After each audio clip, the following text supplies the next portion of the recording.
Welcome to the Advanced Wellness Center's Therapeutic Lifestyle Change program's presentation of mind-body stress reduction. My name is Tiffiny Gilreath, and I will be guiding you through a brief presentation, followed by an experiential stress reduction exercise. So sit back, relax, and let's begin. Today we will be talking about stress. Why is it important to talk about stress? It has a huge impact on our health. Almost everyone I know in the adult population suffers from some kind of stress, whether it's emotional, chemical, or psychological. It has been estimated that from 75 to 90% of primary care physician visits are in some way attributed to stress. Clearly, it has a huge impact on our health. Stress is linked to many chronic conditions and causes of death, including cardiovascular disease, diabetes, osteoporosis, gastrointestinal disorders, obesity, and cancer. I'm sure it's not a surprise to learn that stress is also related to anxiety and depression. You can see why managing your stress is so important for your overall health. While we can't eliminate stress from our lives, we can eliminate the damage it does by learning to manage it so it does the least amount of harm. I'd like to take a moment to share a quote with you from Dr. Herbert Benson, a professor at Harvard Medical School. 60 to 90% of all of our population's visits to doctors' offices are stress-related and probably cannot be detected, much less treated effectively, with the medications and procedures on which the medical profession relies almost exclusively. That's a pretty powerful quote. 60 to 90% of all of our doctors' visits are stress-related. It is more important than ever to take care of our overall health by managing our stress. These are the topics we will be talking about today. We will learn the way stress affects us on a physical level and how it influences our behavior. We'll also be making some important distinctions between short-term and long-term or chronic stress. Lastly, we will want to discuss ways to manage stress successfully in order to prevent negative consequences. We all know that a stress-free life is pretty impossible. In fact, a strong reaction to stress is sometimes necessary for survival. We have the capacity to react suddenly when confronted with danger or a crisis. The expression fight or flight, or even freeze, reflects how we physically respond to a situation we perceive as dangerous, such as being chased by a saber-toothed tiger. Hormones are released that change our physiology so that we can respond in an appropriate manner. We would not want to be without those responses. Our primitive ancestors probably needed them more than we do today. However, we still have the capacity to respond when necessary. Acute versus chronic stress. Our bodies can handle short-term stress. They were made for that. The problem is when stress is prolonged and or severe. Unfortunately, for many people, stress has become a way of life. We are a nation under chronic stress. An estimated 1 million workers are absent on any average workday because of stress-related complaints. That is why the market for stress management programs, products, and services is estimated at $11 billion annually. The physical effects of stress. When we are faced with a stressful situation, an endocrine gland in your brain called the hypothalamus releases neurochemicals. We have all heard of the term adrenaline rush. That refers to the high energy response or the stress response, and it is a sign that the stress hormones are released. This results in an increase in heart rate and alertness, and a rise in blood sugar and fatty acids to supply energy for muscles to react quickly and intensively. It gives the body necessary power to respond to a physically and emotionally demanding situation. Here is what can happen when stress becomes chronic. Initially, you have the alarm phase, the immediate reaction to stress. Heart rate increases, breathing becomes rapid, digestive enzyme production decreases, and blood sugar levels increase. The alarm phase is usually short-lived. If stress continues, the adaptation phase kicks in, allowing the body to continue the fight or flight response. This is where cortisol comes in, converting protein stores to blood sugar to continue the supply of energy to muscles. Sodium is retained to keep the body fluid levels up and blood pressure elevated. This is why continued stress can lead to diabetes, heart disease, and hypertension. If continued, total exhaustion of the body functions can occur. Exhaustion due to prolonged stress weakens the heart, blood vessels, adrenal glands, and immune system, partially due to the chronic elevations of cortisol, and it doesn't feel good. Let's look more closely at cortisol. When you are in a stressful situation, large amounts of the hormone cortisol are released into the bloodstream. Over time, elevations of cortisol can have negative health consequences. Recent research is showing that chronically high levels of cortisol can result in weight gain and changes in body composition. Cortisol promotes increased blood sugar, which is converted from protein stores. The result is the loss of muscle and the increase of body fat, especially around the midsection. One study showed an increased tendency in snacking during times of high cortisol levels in the blood. I think we've all done our own research on this and can speak volumes from experience. Managing stress. How we react to stressful situations is highly individualized.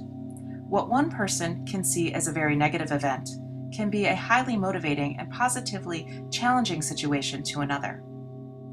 Take a moment to recall good stress in your life. How did you react? An example of positive physical stress can simply be standing up or throwing a football, even playing a sport. We couldn't do this without positive physical stress. It is important to remember that not all stress is negative. The way to manage the amount of stress you experience is to come up with a plan in these 5 areas: relaxation techniques, lifestyle strategies, exercise, diet, and appropriate supplements. If you use all 5 of these effectively, your life will become less stressful and consequently, you will have better health. Here are just a few methods for reducing stress and increasing feelings of calm and well-being. These techniques will change your body chemistry for the better. You'll feel less anxious, less irritable, and more optimistic if you practice one or more of these techniques. Relaxation techniques can be as individual as the person practicing them. Some other examples are walking in nature, dancing, journaling, listening to music, etc. What is your favorite form of stress reduction? Meditation. Meditation can be an extremely beneficial experience. There are many styles and practices of meditation. Most are done in a quiet, comfortable surrounding, either sitting or lying down. The idea is to focus on your breathing or nothing at all. Release all thoughts of scheduling, obligations, and plans as they arise. It might help to light a candle or put on a guided meditation. The only way to do meditation wrong is to not do it at all. You do not have to climb a mountain, sit in the lotus position, and meditate until you are quote-unquote enlightened for you to be successful. Little steps matter and will produce positive results. 2 valuable forms of meditation are concentration and insight meditation. Concentration meditation promotes the relaxation response, whereas insight meditation, you begin to see the ever-changing nature of body and mind and the difficulties they are generating from grasping, aversion, and the self-limiting definitions of who you think you are. These insights deepen your understanding of what fuels your stress and suffering and lead to greater balance and peace. And that is a quote from the Mind-Body Stress Reduction Workbook. The Mind-Body Stress Reduction Workbook is a great resource that provides a myriad of stress reduction techniques, including sitting and guided meditations, stretching, and journaling. It is used in over 250 medical institutions throughout the country. I encourage each of you to work with this material to deepen your understanding of mind-body stress reduction. It is available at the Advanced Wellness Center, and you can ask your wellness coordinator for details. Breakthrough research from the leading neuroradiologist Andrew Newberg from the University of Pennsylvania reveals evidence from brain scans that confirm a shift in the blood flow to the left prefrontal cortex within 12 minutes of meditation. That is a quote from How God Changes Your Brain. The left prefrontal cortex is associated with love and gratitude. The mind is more fertile after meditation, and it is also a great time to do affirmations. Evidence-based medicine finds a correlation between health and spirituality. Mindfulness-based approaches have proven effective in increasing a sense of empathy and spirituality and increasing well-being.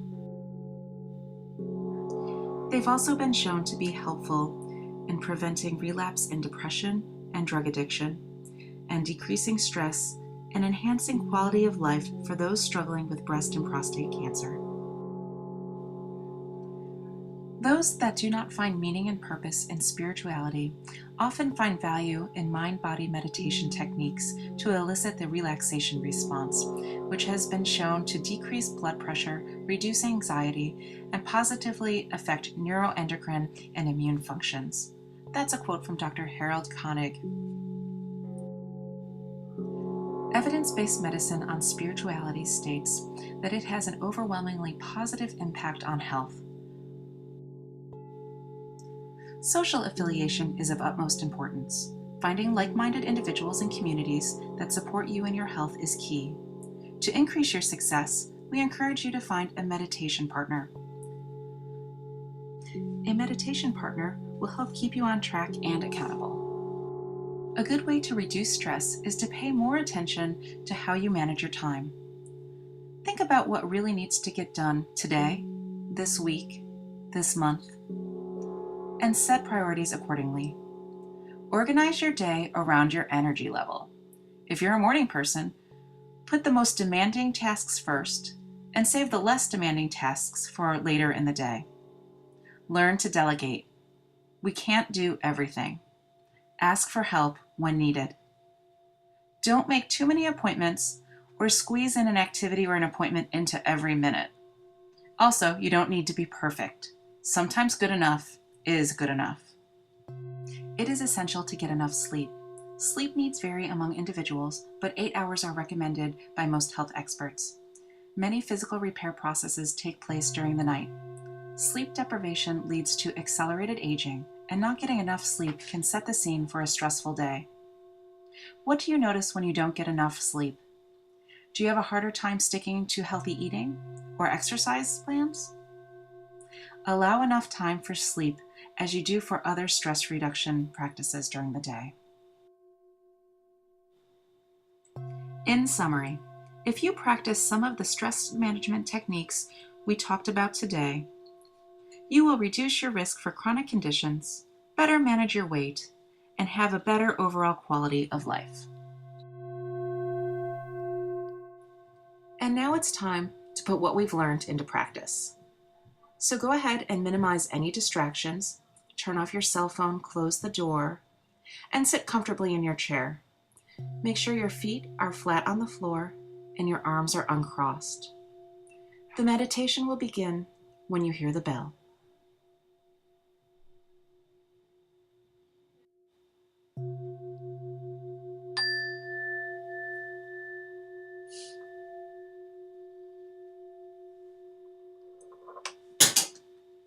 Take a deep breath in and out. And another deep breath in through your nose and out through your mouth. And one more breath in and out. And bring your awareness to the top of your head, your scalp, forehead, temples, eyes, inviting relaxation and breath.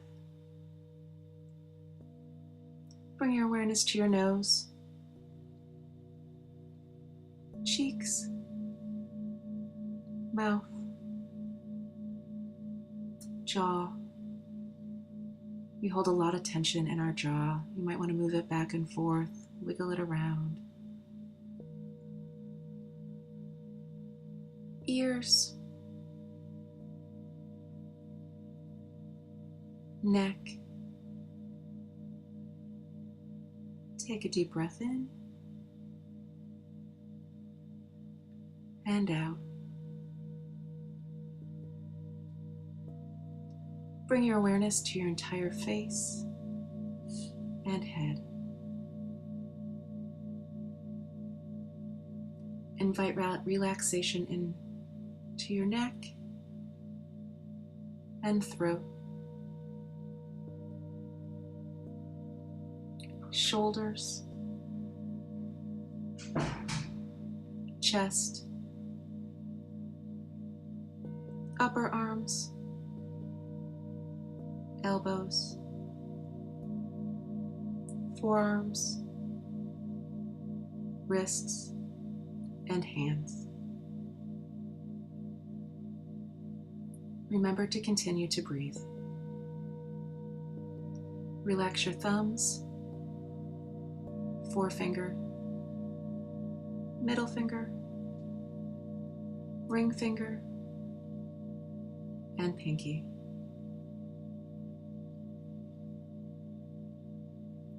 And then bring your awareness back up to your heart. Take a deep breath in and let it out. Now let's pause a moment here to just notice the condition of our heart in this moment. No judgment, no evaluation, just awareness.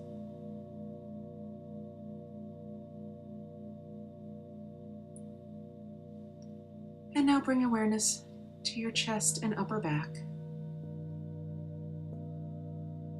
to your midsection and waist, and to your lower back, your sacrum, and your belly. And take another deep breath in and let it out. We're inviting each part that we bring awareness to relax a little deeper. Relax your hip flexors, your thighs, your quads and hamstrings. Bring awareness to your knees and all the muscles around your knees. Back of the knees, calves, shins, and ankles. Bring awareness to your heel, the bottom of your foot, and the top of your foot. And relax the toes. Big toe, second toe, third, fourth, and fifth. And take a deep breath in and let it out.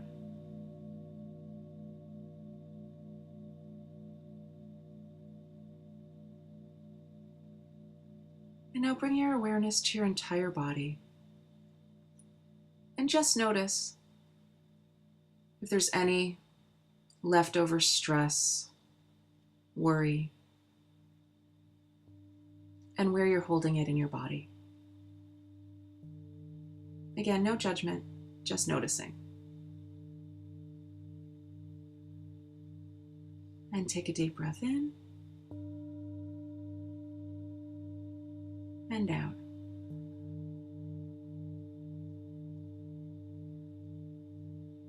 Now take your awareness back to the top of your head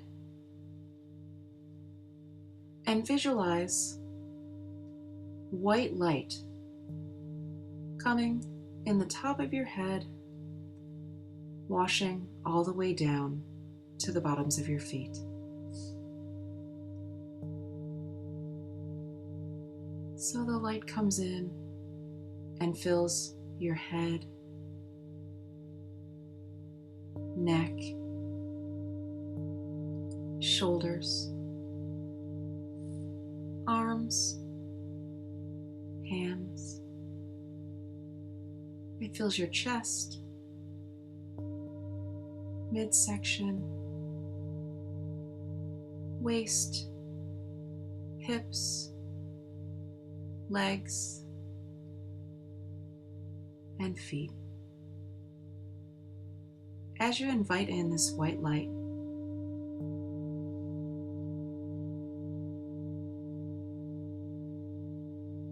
allow that light to remove anything that no longer serves you. Any stress, worry, or indecision.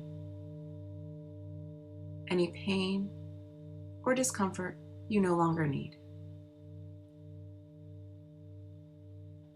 Then you can visualize all of that no longer serves you coming out the bottom of your feet. It may look black or gray or whatever color you see it as. And you can see it go down into the earth, right down to the center. And take a deep breath in and out. And in and out.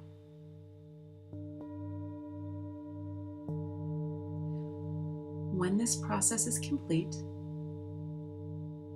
go ahead and bring your awareness back to your heart. And notice, does it feel the same or better? Again, no judgment, just awareness.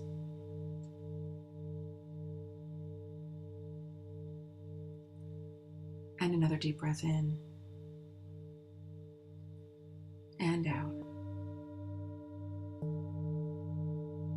Now you bring your awareness back to the room, to the seat you're sitting in, to the floor beneath your feet. And remember, you can come back to this space anytime.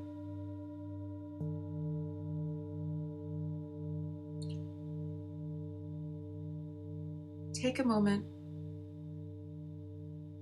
to congratulate yourself for taking this time.